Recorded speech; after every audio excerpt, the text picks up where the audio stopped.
मित्रांनो नमस्कार, स्वागत आहे सगळ्यांचं शिवराज सर यूट्यूब चॅनलमध्ये. डिजिटी अपडेट्समध्ये आज बघणार आहोत. मुलांची परीक्षा लागली आहे तर CBT एक्झाम, प्रॅक्टिकल एक्झाम आत्ताच संपलेली आहे आणि CBT एक्झाम ॲडमिट कार्डसुद्धा काल रात्रीपासून सुरू झालेले आहेत. तर तुम्ही डाउनलोड केलेलेच असणार, परंतु CBT एक्झामचे डाउनलोड कसे करायचे ते सुद्धा या व्हिडिओमध्ये बघणार आहोत. अद्याप जर तुम्ही हॉल तिकीट डाउनलोड केले नसतील तर ते कशाप्रकारे डाउनलोड करायचे ते सुद्धा बघणार आहोत आणि CBT एक्झाममध्ये इम्पॉर्टंट टिप्ससुद्धा देणार आहे जे तुम्हाला परीक्षा हॉलमध्ये मदत करणार आहेत. म्हणजेच काही जरी त्या ठिकाणी अडचणी आल्या तर त्या टिप्समध्ये सगळं इन्स्ट्रक्शनमध्ये दिलेलं आहे. तर ते ह्या सगळ्या डिटेल व्हिडिओमध्ये बघणार आहोत. तर जाऊ डायरेक्ट डिटेल व्हिडिओकडे. तोपर्यंत तुम्ही चॅनल नवीन असाल तर सबस्क्राईब करा, ऑल नोटिफिकेशनला क्लिक करा, म्हणजे तुम्हाला सगळ्या नोटिफिकेशन मिळत जातील. रोजच्या अपडेटसाठी तुम्ही टेलिग्राम आणि व्हॉट्सअप चॅनलला जॉईन करू शकता. सगळ्याच लिंक खाली डिस्क्रिप्शनमध्ये दिलेल्या असतात. तर मित्रांनो काल रात्रीपासूनच सुरू झाली आहे. तर CBT हॉल तिकीट डाउनलोडसाठी लिंक आलेली होती आणि हॉल तिकीटचा SMS सुद्धा तुम्हाला आले. तर SID पोर्टलची वेबसाईट लिंक खाली डिस्क्रिप्शनमध्ये दिलेली आहे. पेज असा दिसेल, तुम्ही मोबाईलवर जरी गेले तरी अशा प्रकारे तुम्हाला पेज दिसतो. तर यामध्ये इथे ऑप्शन आहे लॉग इन, इथे जो कॉर्नरला ऑप्शन आहे लॉग इन त्यावर क्लिक करा. लॉग इनवर क्लिक केल्यानंतर तुम्हाला बरेच ऑप्शन दिसतात. तर इथे ITR रिझल्ट हा टॅब तुम्हाला खूप प्रत्येक वेळी महत्त्वाचा आहे. यामध्ये तुमचा PRN नंबर जो आहे तो R एंटर करून टाकायचा आहे, म्हणजे R कॅपिटल R त्या ठिकाणी टाईप करायचा आहे आणि तुमचा 2023 किंवा 2024 जो काय असेल तो नंबर या ठिकाणी एंटर करायचा आहे. त्यानंतर तुमची जन्मतारीख ती एंटर करायची आणि लॉग इन करायचं आहे, म्हणजेच तुम्हाला हॉल तिकीटचा मेनू दिसणार आहे. तर यामध्ये लॉग इन केल्यानंतर तुम्हाला अशा प्रकारचा इंटरफेस मोबाईलवर दिसतो. इथे 3 डॉटमध्ये तुमची डिटेल आहे, तुमचा फोटो, तुमचं नाव वगैरे आहे. त्यानंतर डॅशबोर्डवर जरी क्लिक केलं तरी तुमचं डिटेल दिसते. पण इथे ज्या 3 लाईन दिसत आहेत त्यामध्ये सगळे ऑप्शन तुम्हाला इथे दिसून येणार आहेत. तर डॅशबोर्ड आहे, ट्रेनिंग डिटेल आहे, व्ह्यू रिझल्ट आहे, ग्रीव्हनन्स आहे, प्रॅक्टिकल एक्झामिनेशन. इथून तुम्ही मागच्या मी सांगितल्याप्रमाणे प्रॅक्टिकल हॉल तिकीट डाउनलोड केलं होतं. तर इथे तुम्हाला CBT एक्झामिनेशनची सगळी माहिती आहे. त्यानंतर डाउनलोड मार्कशीट आणि डाउनलोड सर्टिफिकेट हे सुद्धा या ठिकाणी ऑप्शन पुढे ॲक्टिव्ह असणार आहेत. पहिल्या वर्षावाल्यांचं इथे मार्कशीटसुद्धा आहे. तर आज आपण महत्त्वाचं म्हणजे CBT एक्झामिनेशन या ठिकाणी क्लिक करा.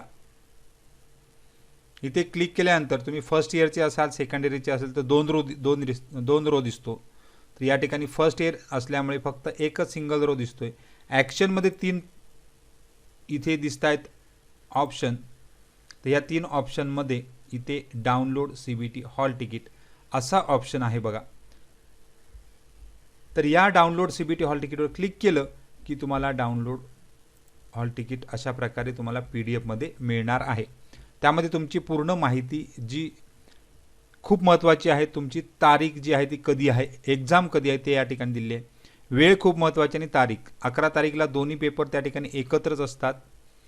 ट्रेड थिअरी, एम्प्लॉयबिलिटी स्किल हे मागच्या वेळी पण आपण म्हटलं. तर या ठिकाणी तारीख खूप महत्त्वाची आहे आणि त्याच्या पुढे इन्स्ट्रक्शन म्हणजेच सेंटर कोणतं आहे ते सुद्धा या ठिकाणी दिलेलं असतं. त्यामुळे पूर्णपणे वाचून घ्या आणि यामध्ये पुढे काही इन्स्ट्रक्शन दिलेले आहेत त्यासुद्धा आपण या ठिकाणी बघणार आहोत. तर त्या खूप महत्त्वाच्या आहेत, त्याला आपण व्हेरी इम्पॉर्टंट टिप्ससुद्धा म्हणू. तर तुमची trade theory, employability skill, WCS आणि ED एकाच वेळी तुमच्या समोर पेपर दिसणार आहे. 2 तास वेळ दिलेला आहे, परंतु त्याच्या अगोदर 90 मिनटं तुम्हाला तिथे पोचायचं आहे.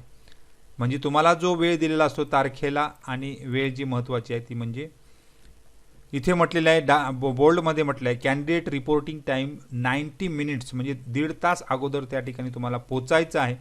कारण 15 मिनटं अगोदर म्हणजे आता 12:15चा पेपर तर 12 वाजता गेट बंद होणार आहे. कारण गेट बंद झाल्यानंतर त्या ठिकाणी कोणाही विद्यार्थ्याला आतमध्ये घेतलं जात नाही. त्यामुळे हे लक्षात घ्या की पहिला टिप्स म्हणजे त्या ठिकाणी तुम्हाला सुरुवातीला 90 मिनिटं म्हणजे 1-1.5 तास तरी लवकर त्या ठिकाणी एक्झाम सेंटरला पोचायचं आहे. त्यासाठी अगोदरच आदल्या दिवशी तुम्ही एक्झाम सेंटरची डिटेल्स बघून घ्या, कुठे कुठे कशा प्रकारे जाता येईल, जेणेकरून तुम्हाला वेळेत पोहोचणं शक्य होणार आहे. त्यानंतर सोबत तुम्हाला प्रिंट घेऊन जायची आहे, ॲडमिट कार्ड म्हणजे ह्या हॉल तिकीटची प्रिंट, त्याच्यावर शक्यतो स्टॅम्प असतो तुमच्या ITIचा, तो सुद्धा त्या ठिकाणी गरजेचा असतो. त्यानंतर तुमचं हॉल तिकीट हे त्याच टायमिंगला चालणार आहे, त्यामुळे दुसऱ्या टायमिंगला जर तुम्ही जाल तर तुम्हाला ते चालवलं जाणार नाही. त्यामुळे जी तारीख आणि तो त्याचा वेळ याच्यापूर्वी तुम्हाला तिथे पोहोचायचं आहे.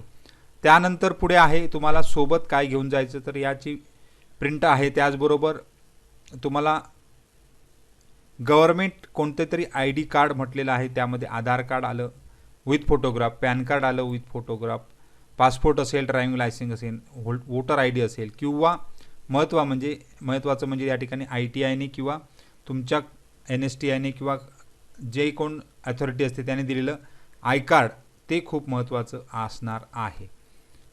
Candidate arriving after gate closing time will not be allowed, म्हणजे उशिरा जर गेले तर तुम्हाला त्या ठिकाणी हाकलूनच दिलं जाणार आहे, त्यामुळे काळजी घ्या. ॲडमिट कार्डची कॉपी सोबत घ्यायची आहे.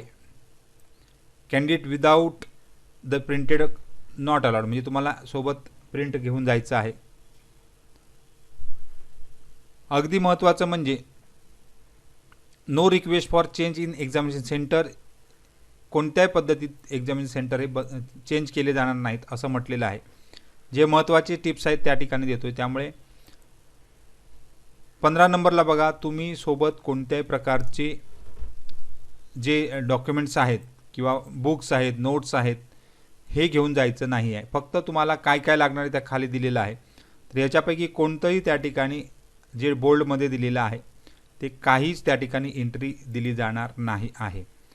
त्यानंतर जे PWD कॅन्डिडेट्स आहेत त्यांना साधारण 20 मिनिटं अधिकचा काळ दिलेला आहे.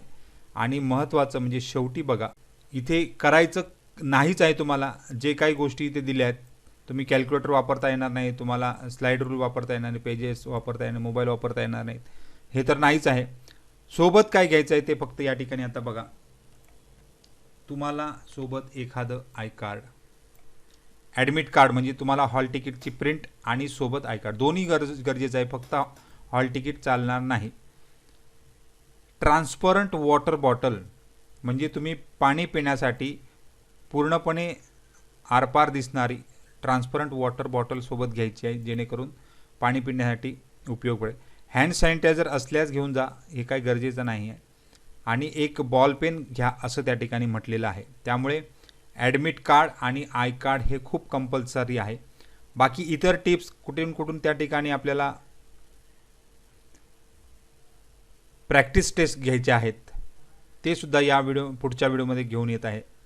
तर DGTने CBT प्रॅक्टिससाठी एक लिंक दिलेली आहे, ती सुद्धा पुढच्या व्हिडिओमध्ये मी दाखवणार आहे, जेणेकरून तुमच्या लक्षात येईल की कशाप्रकारे CBT टेस्ट असणार आहे. जे विद्यार्थी नवीन आहेत त्यांच्यासाठी ही खूप महत्त्वाची आहे.